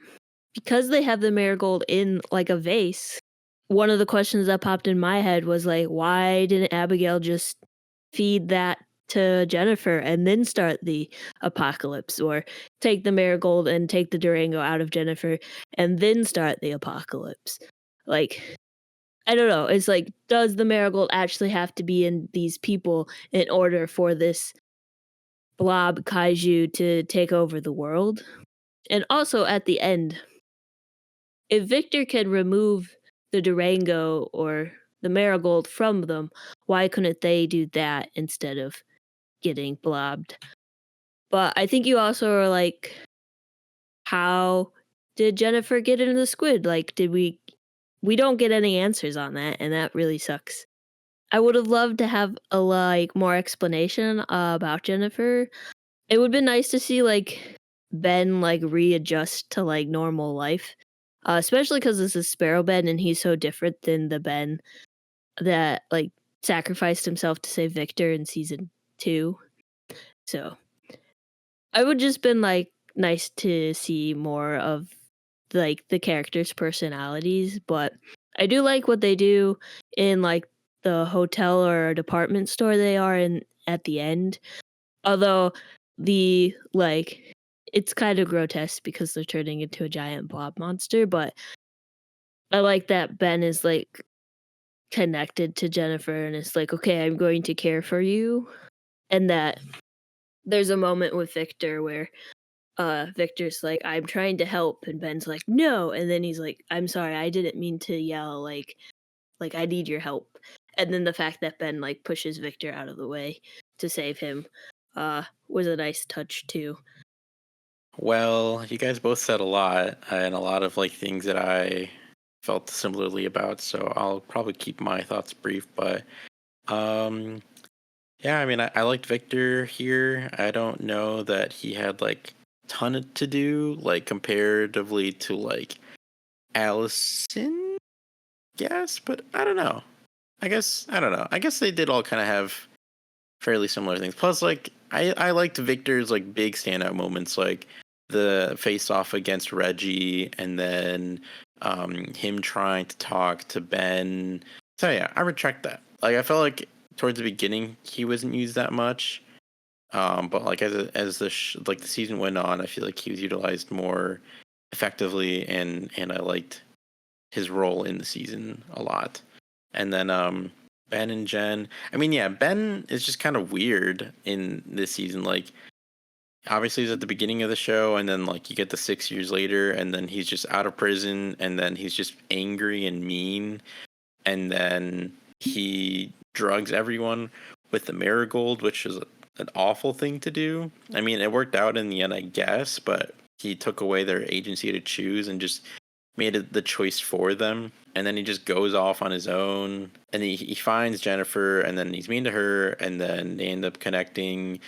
I don't know. I didn't really feel too strongly about Ben, which unfortunate. Like I like the actor. I think he did a good enough job with what he was given, and I like the actor, but yeah, I don't really feel like he did too much in this season. And then I feel bad for Jennifer, just the character, but also the actor that played Jennifer, because I don't know. I don't really feel like they gave Jennifer a lot to do. Like she was introduced in a cool, like I liked her intro. I was like, okay, she seems cool. And then she felt very sympathetic in the following scene where she like invites Ben to go like sit with her, and they talk. And then it's like, okay, well, she's wrapped up in all this. Let's find out what happens. And then like the whole squid thing happens. It's like, okay. And then you get like the squid thing in the barn, and it's like, okay.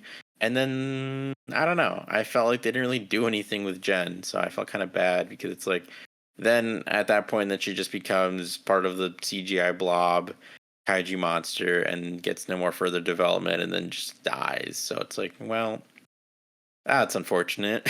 She didn't really get to do anything, but I mean, I for the limited screen time that she had, I liked the actor that played Jennifer. Ben was kind of odd this season. Like a lot of, oh, I'm angry, but now I'm going to be really caring. A lot of like ups and downs. And like, I wonder if that could have been something they could have evened out and expanded. And I would have loved to like know more about Jen because you're right, they don't really give her much to do. But I think that's all stuff that comes down to the structure and the writing of the show. Dan, did you talk about Victor? Do you want to talk about Victor? Anything to add? I did not talk about Victor. I'll say my brief stance on Victor. I always liked Elliot Page's character. I felt like back when he was Vanya, I felt super bad for him because like just his powers were so it like just crazy insane that Reggie pretty much hid him from everyone and was like, "No, you're not extraordinary. You don't have any powers." But it's because he was so afraid of what he could do. It's just like, I felt bad for him. And it was nice to like finally see him get the recognition that he deserved in this season. Like I really liked that moment where he was in the car with Reggie and Reggie's like, "I apologize for what my other self said to you. You are definitely worthy of wearing the mask for the Umbrella Academy." Like I really like that moment. I was like, yes, Victor finally gets the vindication that he deserves. So like, and it just always sucked too because like Victor was sort of responsible for ending the world twice. First in the very first season, and then again in the '60s when they went back in time. So it's just like, dang, man. Like, but it's nice to finally see Victor, get some vindication and be able to help out for once. That was nice. I did like that. I agree. I think that moment in the car with Reggie was a nice moment, and I think I mentioned earlier when Victor like yells at Reggie, at Reggie's house, and it's like, "This is your fault. Like, I'm not gonna let you kill my brother, but you're going to try to do this in a civilized way." I think having that scene is very important to Victor's character, and I think Elliot Page did a great job. And overall, I do like how they treated Victor's like story progression throughout the 4 seasons. Especially like season 3 and having the family being like, "Oh, okay, you're Victor now? Great. That's fantastic. We still love you. Uh, but we got to save the apocalypse or save the world from the apocalypse." There's a moment in season 4 where Victor and Allison have a conversation and he's like, "Yeah, we're siblings. We're family, but we're not friends." And then by the end of the season, they kind of like reconnect and be like, "Yeah, no, we're more than just siblings, they can be and have decent relationship with each other." I don't know. I liked that small touch when they were all standing there in the blob and just all of their like little uh moments where it's like Klaus says something like, "I love you guys, but you guys all suck," or something along that nature. I'm glad they kind of get to say some like closing final words to each other, all of the siblings together. So I'm gonna transition us to like the overall structure of the show. We've talked about this a lot, so I don't expect we'll spend too much time talking about this, but I just wanted to like briefly mention the fact that this season has 6 episodes and 10. And like with the extra episodes, if they had the additional 4, it would have allowed the writers to expand on character moments in the plot, like we've been mentioning. When I was watching this season, it felt pretty normal up till episode 5 and 6. Like, it had a very standard progression of, like, how the other seasons progressed, until you got to those 2 final episodes where basically everything felt rushed and, character moments kinda came out of nowhere. The show typically brings the family together, splits them up, and then they come back together and are all on the same page. Um and the time when they're split up, we get to learn about the villains, and we get to learn how everything is connected, and we just don't get that, unfortunately, and it really sucks. It really sucks that they don't get more episodes, but if Netflix says you get 6, you get 6, and I'm just happy that we got 6 more episodes. Are they the greatest? No. Are they my favorite? No. Do I love everything about them? Absolutely not. There's some stuff in there that I'm just not here for. But the moments that are good, I just absolutely like am here for. Like those small character moments with Klaus and Allison, or like Luther trying to like have a family newsletter, taking the group photo, doing all that stuff. Those little things just are what makes one of the reasons why I love the Umbrella Academy, because those things are sprinkled out within all 4 seasons, and we got some of those. The only thing I really wish is that they, had a family dance number, but we don't get that, which is okay. But again, all the things that I would have wanted them to do, they would have need 4 more episodes for, and we got 6, and that's okay. Did you guys have any additional thoughts on that topic? Yeah, despite the 6 episode long season, which I felt was a really big detriment, it was still nice to like be with these characters again and to go on one last final mission with them. I mean, that's all I pretty much have to have to say because you hit a lot of the points there, Miranda. So I mean, I've spent plenty of time thinking about this over the last week. I wrote 6 pages of notes. So, damn, 6 pages, really? yeah, 6 Wow. pages. Okay. That's like enough for like just to give a retrospective on the entire series. Yeah. I have lots of thoughts. And we've mostly covered them. But yeah, Udi, did you have anything to add about the structure? Um, not really. I mean, I feel like the structure of the show didn't really bother me too much. It's just more of like the some of the or a good amount of the creative choices. It's like, well, I don't know why they did this, or oh, I wish this would have gotten more development, or oh, this could have not happened, and then they could have developed this more. Blah blah blah blah blah. As we've talked about, but the structure of the season didn't bother me too much. I mean, I feel like it worked for the story it was trying to tell. But yeah, and then I think like the character development was pretty good overall. Like I said, I liked Diego's arc. I mean, it wasn't anything revolutionary, but just getting to see the character end up in a better place at the end was nice. But I mean, obviously, it's a little unfortunate because then it just leads to the whole five and Lila thing. But I mean, at least for like a little bit there, like, oh, it's nice that he feels like content and happy with his life, even though it's not really gonna matter. um, and then as far as like reveals go, I mean, I don't know if there was anything that was too crazy that like I mean, like the whole finding out how Ben died was like it was interesting, but I don't know. I don't remember if I had any thoughts about it when I watched like season 1 and 2, like back in like 2020. But I feel like I wasn't that surprised that it was Reggie. Like it wasn't that shocking to me to find that out. But I mean, it was like it was understandable. So that part to me was, I guess, I get not well. Let me go back. Not understandable. That part was just it worked enough that I was like, oh, okay, interesting. But I wasn't like, whoa. Like I kind of expected that it was going to be Reggie in some way, shape, or form. So, but otherwise, like I thought it was, good overall. It was a nice little last hurrah, and I mean, there's no point in stewing on what could have been when we got what we're gonna get, and so like we spoke our piece about things that we wish they would have done or things we wish they wouldn't have done.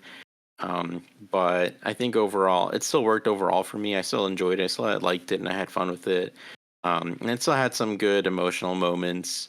And again, like the performances are great, and the actors are giving it their all. So it was still very much enjoyable. And like Miranda said, and maybe even Dan, it was just nice to get to see them one last time, and that they actually got a last hurrah. Because as we've known, Netflix doesn't like to always give shows a goodbye, even if they tease like another season or whatever. So it's just nice that at least this show got to end on its own terms. Even, might not be on its strongest season, but at least it got to end and there was some sort of closure and it didn't just end on a cliffhanger or something. So, I'll take it, and I'm glad that they got to do it. So, yeah, that's how I feel.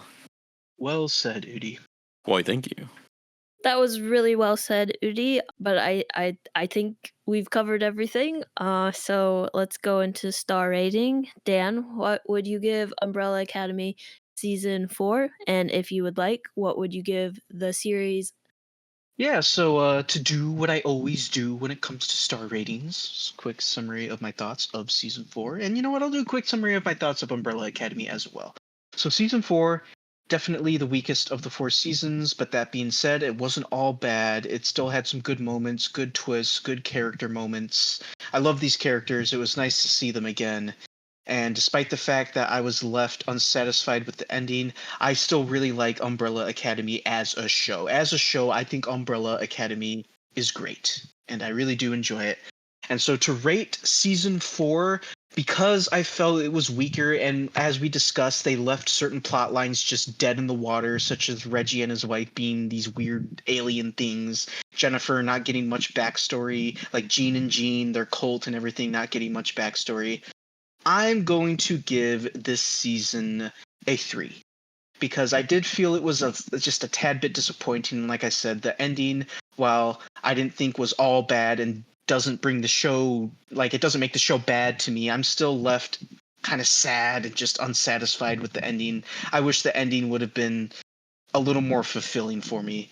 But I didn't think it was all bad. So I'm going to give it a 3. But Umbrella Academy as a show, I'm going to give a 4. I love those first 3 seasons of Umbrella Academy are fantastic. And season 4 isn't bad either. So, like, if you've never seen Umbrella Academy, what are you doing watching this podcast? For But, real, like, yeah, go so, watch it. like, yeah, really. So, yeah, go watch Umbrella Academy. The first 3 seasons are at least worth it. And you should finish it despite what people are saying. It's still worth finishing and watching season 4. So, yeah. Umbrella Academy is a great show. I like it. I might check out the comics. We'll see. Definitely do. They're interesting read. Rudy, what is your season 4 ranking? And if you have a series ranking, what would that be? So I'm also going to go with 3 for season 4. Again, it's not that it's not bad. It's not a bad show. It's not a bad season. Especially the more I've thought about it and like the more we've talked about it. Yeah, I mean, there's a lot of like little things where it's like it's not a big deal and it doesn't really matter. I still had fun with the show. I still liked it. I liked the season, and I mean the downer ending didn't really bother me that much. Like it's unfortunate that the characters had the fate that they did, but also, I mean, again, I do like a good downer ending, and I thought they did a pretty good job of making one here. So yeah, so I thought while there's a lot of little things that I wish they would have done differently, or whatever, I still had fun with it. I still liked it, and yeah. So I'm gonna give it a 3 for season 4, and the show overall. This is hard, but I'm leaning like a 3.5 to a 4. But I'll go with a 4. I feel like overall the show is just it's really fun, and it's sort of like a nice subversion of like superhero media and like tropes, and just like it's not all superheroes and stuff, but like it plays a lot with different ideas about superheroes, and it is interesting. It's always interesting to me to see things that are like outside of the main superhero hubs like Marvel and DC, like to get media that's doing something different because they have the ability to do that. So something like Kick-Ass or this, or there's numerous other things Invincible. that, yeah, Invincible. That's a great example. Just media that can go off the rails and do interesting things that Marvel and DC either can't do because they're not allowed to because of you know shareholders or whatever. But yeah, so I just think that overall the show is interesting, and I really do feel like the cast grew to become a family, like even in real life. And so they really sold the family aspects in a lot of episodes and throughout the seasons and everything. So yeah, I'm gonna go with a 4. What about you, Miranda? Your scores make sense. Dan, your scores make sense as well. I'm also gonna give it a 3. It's pretty like in the middle. I don't absolutely hate it. It's not the best thing in the world. The moments I really do like, there are certain moments in the show that I just really like. And I just like the fact that we get a conclusion and it's not just opened um up for never getting a conclusion. Uh this conclusion may not be the greatest. People may have issues with it, which are totally valid. I get it. But like it's definitely the weakest out of the 4 seasons, and that's okay. I don't really want to dwell on what would have happened, what could have happened, what they should have done. I just kind of want to live in a world where the Umbrella Academy is a show that I like and I care about, and these characters are important to me, and just the show in general is important to me. So I just kind of want to live in a little bubble with these characters, and um that's what I got to do when watching it. So, yeah, a 3 for the 4th season. For the show as a total, I did some math, and I would give season 1 and 2 both 5 stars. Season 3 would get 4. This one gets a 3, which if you do the math on that and then divide it by 4, it would get a 4.25 for the show as a whole. But we're just basically covering season 4. So the Atomic Lizards average score for Netflix's The Umbrella Academy season 4 is a 3 out of 5. Thank you to both of you for sitting down and talking about The Umbrella Academy with me. I really appreciate it. And thank you so much for joining us and listening to our conversation about the Umbrella Academy. If you're interested in hearing more, check out our previous episodes, and as always, you can find us on Instagram at Atomic Lizards Pod and on Letterboxd at Atomic_Lizards.